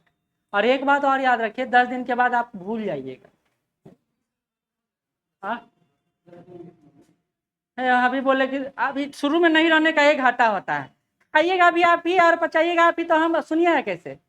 क्लास शुरू में ना बोले 2 दिन और चलाएंगे इकोनॉमी, बस 5 दिन उधर चलाए ना, 10 क्लास बोले थे ना, 2-3 क्लास जो बीच में बचेगा ना उसको हम कहीं और डाल देंगे। लेकिन आपका सेक्शन हम समय से कंप्लीट करेंगे। आपको जो जो यूनिट बोले हम पढ़ा रहे हैं ना, जो जो यूनिट बोले पढ़ा, इंपॉर्टेंट यूनिट, सारा यूनिट पढ़ने से क्या जरूरत है। गरीबी, बेरोजगारी और मुद्रास्फीति 1 दिन में खत्म, उसमें कुछ है ये नहीं है। ज्योग्राफी में और इंडस्ट्री पढ़ा चुके हैं, बिहार इकोनॉमिक सर्वे याद कीजिए, इंडस्ट्री पढ़ा चुके हैं। आपको सुनिए, इधर इधर आपको वीडियो मिल जाएगा, ठीक है, जो छूटा है वो वीडियो मिल जाएगा। और तुमको वीडियो की जरूरत है नहीं, क्या कि तुम मन से छोड़ी हो।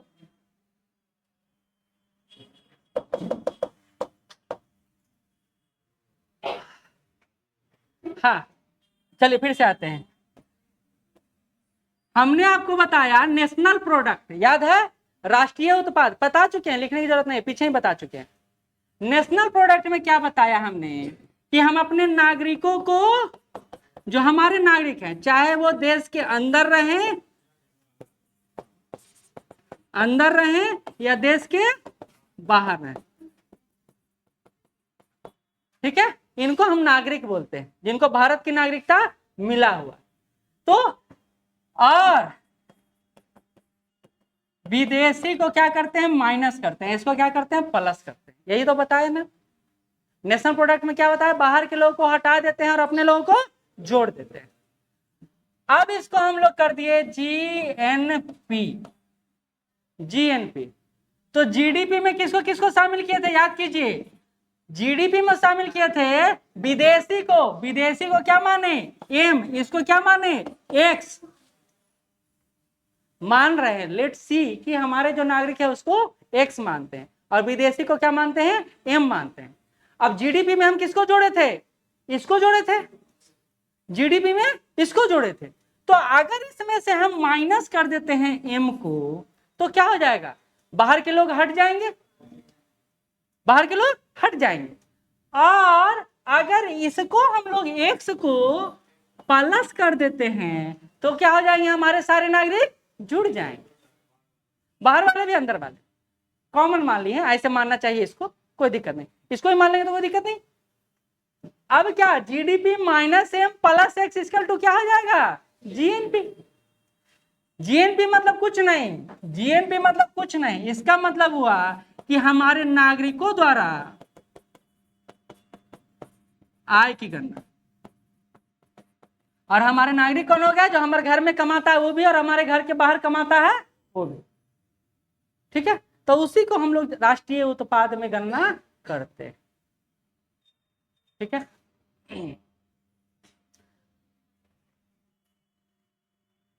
दोनों माइनस कहाँ किया हुआ है,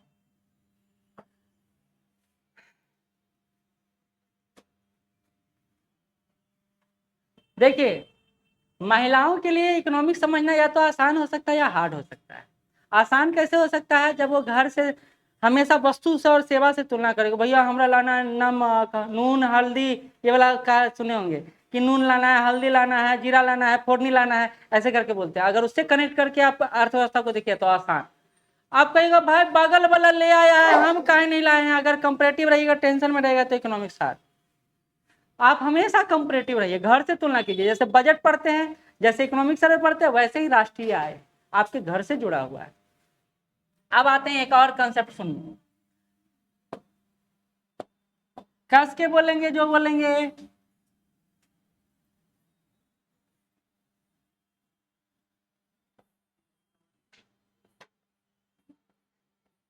ये रियल फेस है, नॉमिनल फेस नहीं है। इकोनॉमिक के भाषा में ही ना बोलेंगे रियल फेस और नॉमिनल फेस। ये हम अपने हाथ से बनाए एकदम अभी अभी ताजा ताजा। अब देखिए, इसको कह दिए जीडीपी और इसको कह दिए जीएनपी। रिलेशन समझिए दोनों के बीच। कंसेप्ट ये है, जीएनपी बड़ा है जीडीपी से, जीएनपी बड़ा है जीडीपी से, तो इसका क्या होगा, निर्यात ज्यादा होगा। पहला कंसेप्ट। दूसरा, जीडीपी बड़ा है जीएनपी से तो आयात ज्यादा होगा। और जीडीपी इक्वल है जीएनपी तो ना आयात होगा ना निर्यात होगा। ऐसी अर्थव्यवस्था को क्या कहेंगे, बंद, क्लोज इकोनॉमी, क्लोज इकोनॉमी। अब ये समझिए, ये अगर क्वेश्चन आ गया तो फिर आप कहिएगा बड़ा टिपिकल। देखिए अब एंटरटेनमेंट भी शुरू हो गया और अच्छा बात है। चलिए, कहते जीएनपी बड़ा है, जीएनपी बड़ा है, इसका ये मतलब हुआ कि बाहर के नागरिक हमको पैसा ज्यादा दे, यानी हमारे वस्तु और सेवा का उतना वैल्यू क्रिएट नहीं कर पा रहे जितना होना चाहिए। ऐसा होगा नहीं, नहीं। जीएनपी बड़ा है, इसका मतलब है हमारे नागरिक द्वारा वस्तु और सेवा का ज्यादा उत्पादन किया जा रहा है। नागरिक बोले तो आपको याद रहना चाहिए ना, यानी हमारा ज्यादा वैल्यू, उसका वैल्यू कम है। वैल्यू कैसे ज्यादा होगा, तो जितना हम ज्यादा पैसा कमाएंगे उतना वैल्यू ज्यादा होगा। सिंपल बात, जितना पैसा ज्यादा कमाएंगे वैल्यू ज्यादा होगा। पैसा कैसे कमाएंगे, तो बेचेंगे। बेचेंगे मतलब क्या करेंगे, निर्यात करेंगे। हम कैसे बड़ा होंगे, पैसा कमाएंगे तो बड़ा होंगे। अब पैसा कैसे कमाएंगे, निर्यात करके। अच्छा, जीडीपी मतलब क्या है, हम छोटा हो गए। जीडीपी क्या हो गया, छोटा हो गया। छोटा क्यों हो गया, क्योंकि हम अपने यहाँ वस्तु और सेवा का उत्पादन नहीं कर पा रहे हैं। क्या कर रहे हैं, दूसरे यहाँ से मांग के ला रहे हैं, तो आयात ज्यादा हो जाएगा। और कह रहे हैं भाई तुम अपना देखो और अपना देखते हैं, यानी हमको आपसे मतलब नहीं और आपको हमसे मतलब नहीं, तो निर्यात और आयात जीरो होगा तो ये जीरो हो जाएगा। फिर से समझो, बस कंसेप्ट है, कुछ बड़ा नहीं है। इसको क्या कह दिए हम लोग, राष्ट्रीय कह दिए। जीएनपी को क्या कह दिए, राष्ट्रीय घरेलू उत्पाद कहलाता है। इसको क्या कहती है, घरेलू कहती है। घरेलू में कौन कौन आता है, देसी और विदेशी दोनों आता है। दोनों में गणना किसका करते हैं, वस्तु और सेवा का। हम कहते हैं कि हम तोहरा से बड़ा है, कैसे, क्योंकि हम ज्यादा अनाज बेच रहे हैं। बेचना मतलब निर्यात करना, तो हम जीएनपी बड़ा है यानी निर्यात ज्यादा हो। ठीक है, जीडीपी बड़ा है मतलब हम वस्तु और सेवा का उत्पादन नहीं कर पा रहे। अब बिहार में सुखाड़ पड़ गया तो हम क्या खाद्यान्न फसल लाएंगे, कोई वस्तु निर्मित तो नहीं करेंगे। तो इसके कारण हमारा जीडीपी तो बड़ा हो गया, लेकिन हमारा आय पर ज्यादा नहीं हुआ। क्यों नहीं हुआ, क्योंकि आयात ज्यादा। और हम कहे कि भाई हमको आपसे मतलब नहीं, आपको हमसे मतलब, ना लेंगे ना देंगे, मतलब जीरो। तो वैसे ही क्या कहेंगे, जीडीपी इक्वल टू जीएनपी। ना हमारे नागरिक आपके यहाँ के हैं, ना आपके नागरिक मेरे यहाँ है, बात बराबर। ठीक, ये कंसेप्ट समझ में आया। संतुलन कभी नहीं, कभी भी आइडियल इकोनॉमी काम नहीं करता है, याद रखिएगा। उत्तर कोरिया जैसा देश जो क्लोज इकोनॉमी की तरह व्यवहार करता है, तब भी चाइना और रशिया से वो प्रोडक्ट लेता और देता है। मिसाइल खरीदा ना रूस का ना, भैया हमको जरूरत पड़ेगा तो मिसाइल दे देना। क्या, हाँ वही बात बोले, आइडियल इकोनॉमी का कंसेप्ट नहीं। आइडियल इकोनॉमी उसको बोले, मतलब बोले कि हम जितना हम गिन के भेजे, एकदम 100 चावल के दाना भेज रहे हैं और उधर से चावल 100 दाना आएगा, नहीं आएगा। हम कभी नहीं हो सकता बिजनेस में। तो आइडियल इकोनॉमी, राम राज्य कभी कंसेप्ट काम नहीं कर सकता इकोनॉमी। ठीक है, हो गया, समझ में आ गया। देखिए आप लोग कितना समझदार है, तुरंत समझ में आ गया। आगे बढ़े। यस सर, जल्दी बढ़िए, हमको जाना भी है। यस सर, समझ में आया तुमको। ठीक, शांत रहना बहुत अच्छा है, बहुत अच्छा है तब जब तक आपको प्रेजेंट करने का टाइम नहीं मिला। लेकिन अगर प्रेजेंट करने का टाइम मिला और उस समय भी आप शांत हैं, तो आप सही कैंडिडेट या सही व्यक्ति नहीं। हमेशा हमारे कल्चर में सिखाया गया है कि अपने लिए लड़ो और अपने परिवार के लिए जियो। अपने लड़ने का मतलब आप अपने आप को हमेशा इंप्रूव करें और परिवार को छोड़कर इंप्रूव नहीं करें, बल्कि उसके साथ आगे बढ़े। चलिए अगला कंसेप्ट, एनएनपी। एन मतलब होता है नेट, और इसका मतलब तो आप जानते ही हैं, नेशनल प्रोडक्ट। अब नेट कंसेप्ट क्या है ये सुन लीजिए, बड़ा अच्छा से समझ जाइए। उधर मत पढ़ो, नहीं तो फिर समझने में मजा नहीं आएगा। हमारे पिताजी कहे कि भाई तुम्हारा शादी करवाने में तो मेरा चप्पल घिस गया, तुम्हारा इतना डिमांड है, लड़का लंबा होना चाहिए, वो नाटा होना चाहिए, पैसे वाला होना चाहिए, ऐसा लड़का मिल ही नहीं रहा। लेकिन एक लड़का भाग्य से मिल गया। तो क्या आपके पापा का आना जाना भाड़ा ये सब आपके शादी के खर्च में जुड़ेगा या नहीं जुड़ेगा, जुड़ेगा, जुड़ेगा। नेट कहते हैं, नेट का मतलब होता है शुद्ध। जैसे दूध शुद्ध दूध नहीं होता है, वो हमेशा मिलावटी दूध होता है, लेकिन उसमें से पानी मिला हटा देंगे तो उसको शुद्ध कहेंगे। लेकिन जब पानी हटा देंगे तो दूध बचेगा, वो तो मावा बन जाएगा ना। बात तो सही है,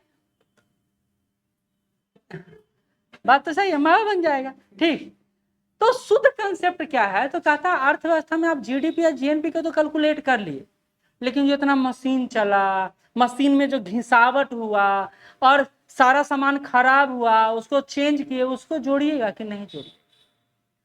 कहा तो जीडीपी और एनएनपी आप जीएनपी आपका शुद्ध नहीं, मतलब उसमें अभी भी फॉल्ट है, फॉल्ट है। वो फॉल्ट को कैसे हटाएंगे, तो जीडीपी में से हम अगर घिसावट को हटा देंगे तो हमारा वो निकल के आ जाएगा, शुद्ध निकल जाएगा। तो यही कंसेप्ट कहता है कि जीएनपी में से मूल्य ह्रास, मूल्य ह्रास तो अगर घटा देंगे, मूल्यह्रास मतलब जो घिसा पीटा है वो, उसको हटा देंगे, जिसको इंग्लिश में कहते हैं डिप्रिसिएशन। डिप्रिसिएशन इसी को कहते हैं जो घिसा पीटा भाग, जो घिसाई हुआ है या जो खराब हुआ है वो, उसी को कहते हैं मूल्यह्रास। इसको बनाने में मेरा टायरे पंक्चर हो गया, ले जाने में टायरे पंक्चर हो गया, और पंक्चर बनाने में जो लगा वो भी तो मूल्य में जुड़ेगा। इसलिए जब भी आप टैक्सी हायर करते हैं कभी देखिएगा, और टोल प्लाजा पार करना होगा तो कहेगा भैया टोल का मूल्य आपको देना होगा, नहीं दीजिएगा तो इतना देना होगा। क्यों बोलता है वो? क्योंकि अगर वही मूल्य में ले जाएगा तो फिर तो उसका कॉस्टिंग ज्यादा हो जाएगा, उसको बचेगा ही नहीं। ठीक, तो जीएनपी में अगर मूल्यह्रास को घटा देते हैं तो वो निकलता है नेट नेशनल प्रोडक्ट। ये कुछ समझ में आया? ठीक, इसी में आगे बढ़ते हैं। कहते हैं एनएनपी दो तरह से होता है, एक तो मार्केट प्राइस और एनएनपी फैक्टर कॉस्ट। अभी पढ़ाए थे आपको। फैक्टर कॉस्ट मतलब क्या है? जहां बनाए हैं वहां से प्रोडक्ट। मार्केट प्राइस मतलब क्या है? वो प्रोडक्ट कहां पहुंच गया? मार्केट में। यानी जो वस्तु हम यहाँ मूल्यह्रास घटा दिए हैं उसी वस्तु को हम लोग मार्केट प्राइस के अनुसार देख रहे हैं और उसी वस्तु को हम लोग फैक्टर कॉस्ट के आधार पर देख रहे हैं। ये बात को समझ में आया या नहीं आया? तो आप देखिए, उत्पाद में, मार्केट में क्या करते हैं? उत्पाद में किसको ऐड ऑन करते हैं? मार्केट में टैक्स ऐड ऑन होता है, अभी तो पढ़ा है, टैक्स ऐड ऑन होता है और माइनस सब्सिडी होता है। इसको क्या कहते हैं? Market price. और उत्पाद minus tax plus subsidy equal to क्या होता है? Factor cost, NNP FC. ठीक है, यहां तक कोई दिक्कत? चलिए, तो अब आपका आ गया, निकल के आ गया national income.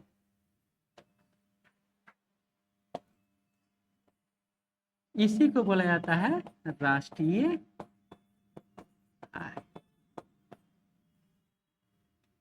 एनएनपीएफसी factor cost, real बात तो यही बताएगा मार्केट का, फैक्टर कॉस्ट।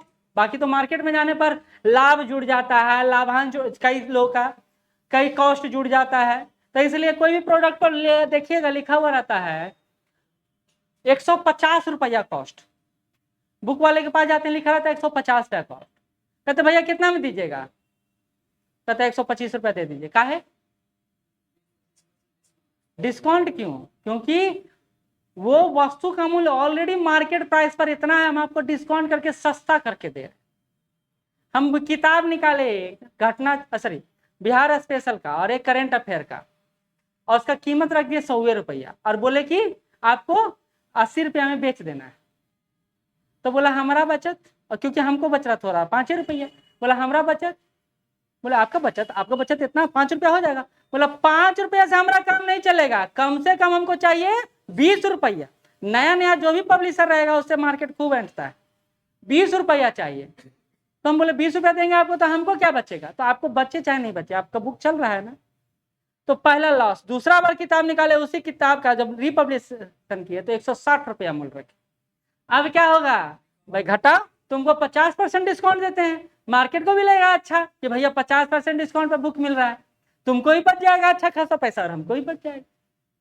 बात घुमा के वही हो, पहले 80 रुपया बेचने का नानुकुर कर रहा था, अब आराम से बेचेगा क्योंकि उस टैग का वैल्यू काफी ज्यादा।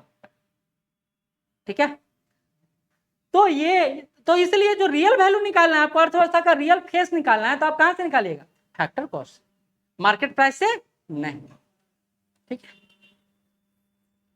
अब आते हैं प्रति व्यक्ति आय। तो प्रति व्यक्ति आय बताने की जरूरत है? पूरा जनसंख्या में से टोटल इनकम को भागा दे देंगे और जो निकलेगा वो निकलेगा पर कैपिटा इनकम। ये तो बताने की जरूरत नहीं है। हम कहेंगे कि आपके घर का प्रति व्यक्ति आय कितना है, तो आप जोड़िएगा पापा का 10,000, मम्मी का 5,000, भैया का 6,000 और मेरा 0, भागा में 5, कहेगा हमारा इनकम 3,000 रुपया है। प्रति व्यक्ति आय तो एवरेज ही निकलता है, टोटल जनरेशन से जोड़ दिया और भाग जितना इनकम है उससे भागा दे दिया, पर कैपिटा इनकम निकलता है। कोई दिक्कत नहीं। ठीक है, एक बड़ा अच्छा सा वर्ल्ड बैंक का कंसेप्ट है, सुनिएगा। कहता largest economics are not the richest. जैसे भारत की अर्थव्यवस्था दुनिया की तीसरी सबसे बड़ी लेकिन ये सबसे रईस अर्थव्यवस्था नहीं। क्यों? क्योंकि हमारे यहाँ जनसंख्या काफी ज्यादा है, जनसंख्या काफी ज्यादा है, वस्तुओं का खरीद बिक्री काफी ज्यादा है, और इसके कारण हमारे यहाँ ग्रोथ रेट काफी ज्यादा है, और इसके कारण हमारे यहाँ इकोनॉमी बड़ा दिखता है। लेकिन अमेरिका या जापान का, भाई जापान तो बिहार के आधा स्टेट ही समाहित होगा, मतलब आधा पॉपुलेशन ही वहां जाएगा, और वहां खरीद वस्तु कम होगा, खरीद बिक्री, लेकिन उनका आय क्या होगा? ज्यादा होगा। तो उनका इकोनॉमी रिचेस्ट है चाहे ग्रोथ रेट कितना भी हो, लेकिन हमारा ग्रोथ रेट बहुत ज्यादा है तब भी हम रिचेस्ट नहीं। ये कंसेप्ट को समझ में आया? जैसे बगल वाला बोलता है कि भैया हमारे यहाँ क्या है, देखिए टाटा सुमो रखे हुए हैं, एक ट्रैक्टर रखे हुए हैं, एक थ्रेसर रखे हुए हैं, ये सब रखे हुए हैं। वो अब बोलते देखिए परिवार कितना बड़ा है, तो 3 गो का परिवार है, मात्र इतना बड़ा खेती बाड़ी है। वो दूसरा यहाँ गया लड़की देखने, देखता है वहाँ 5 गो थ्रेसर लगा हुआ है, 3 गो ट्रैक्टर है, 2 गो एकदम मर्सिडीज लगा हुआ है। तो बोला वाह ये तो बहुत रईस परिवार है, प्रथम दृष्टिया तो यही लगेगा बहुत रईस परिवार है। बोला तो घर के अंदर गया, देखा भाई भीड़े है, चाचा चाची नाना नानी एकदम सब भरा हुआ परिवार है, यानी ज्वाइंट फैमिली। वहां सदस्यों की संख्या गुना कितना लोग हैं? तो यही 150-200 लोग के आसपास होंगे। अब वो कैलकुलेट कर रहा है कि भैया रईस कौन है, ये रईस है कि वो रईस है? वो रईस है। क्यों रईस? क्योंकि उसके यहाँ जनसंख्या कम है, प्रोडक्ट ज्यादा। इसके यहाँ प्रोडक्ट काफी ज्यादा है और जनसंख्या उससे भी ज्यादा है। यहाँ खरीद बिक्री ज्यादा होगा और वहां खरीद बिक्री कम होगा। तो इसके आधार पर ये नहीं कर सकते कि ये घर रईस है, नहीं कर सकते ना। क्यों नहीं कर सकते हैं? क्योंकि वहां मेंबर ज्यादा है। हमारे साथ यही स्थिति है। दुनिया को हम बता रहे हैं भाई हम ग्रोइंग स्टेट है, ग्रोइंग स्टेट है, काहे ग्रोइंग है भाई? तो सबको पता है कि यहाँ खरीदे वाला लोग ज्यादा है। अब अमेरिका में 15 बच्चा जितना खरीदेगा मान लेते हैं, तो हमारे यहाँ 5,000 बच्चा उतना रहे, क्योंकि हर बच्चा का संख्या काफी ज्यादा है। तो हमारे यहाँ बाजार क्या होगा? बड़ा होगा। बाजार हमारे यहाँ बड़ा होगा। क्यों बड़ा होगा? क्योंकि खरीद बिक्री ज्यादा हो रहा है। तो हर कोई चाहेगा कि भैया ये घर में आके कुछ बिजनेस लगाओ। हर कोई मोदी जी से कहेगा हाँ मोदी जी आप इतना महान है, G7 में आइए, आपको हम स्पेशल स्टेटस देंगे। बीच में खड़ा कर दिया, देखो मोदी द ग्रेट। क्यों? मोदी जी के चेहरा में कुछ था या एकदम सूर्य भगवान पीछे से उग के बड़ा हो रहे थे? ऐसा कुछ नहीं था। भारत एक ग्रोइंग पावर है, भारत का मार्केट काफी बड़ा है, और इस स्टेट में ना हर कोई चाहता है कि हमको सुविधा मिले। तो सुविधा मिले तो किसका पैर पकड़ेगा? हम मार या मालिक के? मुझे बोला कि हाँ ठीक है आ जाइए। अरे आप लोग को कहीं मना किए हैं जी? कभी देखे हैं कि आप आए हैं और आपको छोड़ दिए हैं? आइए ना, इतना सम्मान की जरूरत नहीं है, हम इतना सम्मान के भूखे नहीं। हमारा नीचे बैठा दिया, ठीक है, आज जो नीचे बैठा दिया उसको कहेगा हम गए थे तुम क्या किया था, तुमको नहीं देंगे। तो ये सारा खेल इंटरनेशनल कम्युनिटी में इसलिए चलता है क्योंकि Bharat growing country, big market, और जो सामान खरीद बिक्री ज्यादा कर रहा है तूती उसी का बोलता है। इसलिए प्रधानमंत्री मोदी को बना दीजिए या हमको बना दीजिए, सम्मान बराबर मिलेगा अंतरराष्ट्रीय में। हाँ एक बात अलग है कि बोलने का कैपेसिटी किसके पास अच्छा है। मोदी जी ना हमेशा उनके पास एक कैपेसिटी रहा है कि आपको अच्छा से डाइवर्ट कर देते हैं। बोला क्या कि आप सुने हैं कि आप उसको बहुत प्रताड़ित किए हैं, सुने हैं ईडी और सीबीआई सब लगाए हैं। हाय रैया हम ऐसा किए हैं, हमको सब प्रताड़ित कर, देखिए मेरी मम्मी को गाली दिया, पापा को गाली दिया, हमको मारा। अब क्या है, वो इमोशनल पूरा गेम है, इस डाइवर्ट कर दिए मैटर। वहां से मैटर उठ के इंटरव्यू चल रहा था, अभी बहुत इंटरव्यू दिए थे, उसी में हुआ था कि हम खुद कल्प्रिट हैं। कल्प्रिट मतलब हमको खुद दोषी बनाया जा रहा है, हम पर ये अत्याचार किया जा रहा है, वो अत्याचार किया जा रहा है। तो ये सारा गेम चलता है, बाकी खत्म। नेशनल इनकम समाप्त। कल आपका टेस्ट होगा, आज क्या समाप्त हुआ है? मौलिक अधिकार समाप्त हुआ है। नितिन तो एक काम करते हैं, नेशनल इनकम मौलिक अधिकार से टेस्ट कर लेते हैं, ठीक है? लिख लीजिए। हाँ दोनों मौलिक अधिकार बड़ा है और नेशनल इनकम भी अच्छा खासा कंसेप्चुअल पार्ट है, कुछ नया भी और जानने का मौका मिलेगा। बढ़ाएंगे कैसे, बढ़ाएंगे कैसे? तो ये यूनिटें हैं, जितना बनेगा उतने ना बनाइएगा। हाँ 50 क्वेश्चन बनाने में पता है 15-16 बुक को रखना पड़ेगा पास में, और रिपीट हो जाएगा, क्वेश्चन रिपीट हो जाएगा। 2 ही यूनिट है ना, देखिए ना कितना बनाइएगा ना, तो 10 से 12 क्वेश्चन अच्छा से बनाएगा तो बनेगा। नंबर ऑफ क्वेश्चन बढ़ाने से नहीं, बात है कि नंबर ऑफ कंसेप्ट कितना अच्छा है। कंसेप्ट अगर आपका क्लियर है तो आप 20 क्वेश्चन में अगर 20 सही कर दिए कंसेप्ट मूव हो जाएगा। लेकिन 20 आप क्यों नंबर बढ़ाना चाह रहे हैं पता है, इसके पीछे साइकोलॉजी काम करता है। 50 गो में अगर 30 को सही कर देंगे तो कितना बढ़िया लगेगा, अब 20 गो में अगर 10 को सही हुआ तो कितना खराब होगा। नंबर हमेशा डिफाइन करता है। माथा को आप हमेशा इसी टेंशन में रखते हैं कि हम कितना सही हुआ कितना गलत हुआ, ये नहीं सोचते हैं कि हमको जो सीखना है वो अच्छा से सीखे नहीं सीखे। नंबर ऑफ क्वेश्चन बढ़ाने से क्या होता है बताइए, सिर्फ सही और गलत का फर्क पड़ता है, और कुछ फर्क पड़ता है? पढ़ाई में कमी कर देते हैं? नहीं करते, पढ़ाई तो वही रहता है।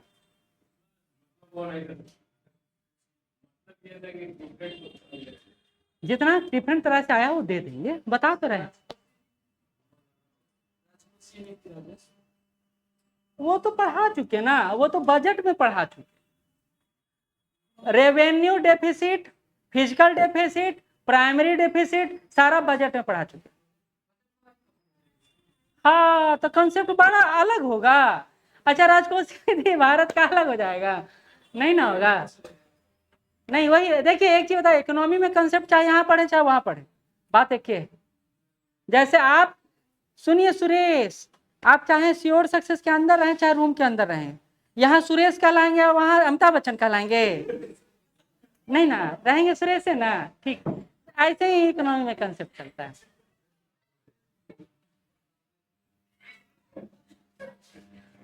रियल बात है ना कि कॉन्सेप्ट तो वही रहे। अटेंडेंस नहीं आप बना रहे हैं, छोड़ दो, अटेंडेंस बनाने लायक स्टूडेंट हैं? स्टूडेंट खाली फोटो खींच के डेली पेरेंट्स ग्रुप में डाल देना ताकि पता चलते रहे पेरेंट्स, और कुछ नहीं। चलिए ये हो गया, तो आप लोग जाइए। और कुछ पूछना है? कुछ पूछना है? एक अवार्ड शो चलेगा तुमको हंसाने का, समझे? चलिए जाइए। नोस्टो और वोस्टो, अच्छा पढ़ा आज भी, कल ये आज या कल वीडियो बना देंगे उसका पूरा ही क्वेश्चन का। एक हम अपना बना देंगे, एक सर अपना हिस्ट्री का पार्ट सेक्शन बना देंगे, हम खाली स्लाइडली बता देंगे, टोटल बता देंगे। नोस्टो और वोस्टो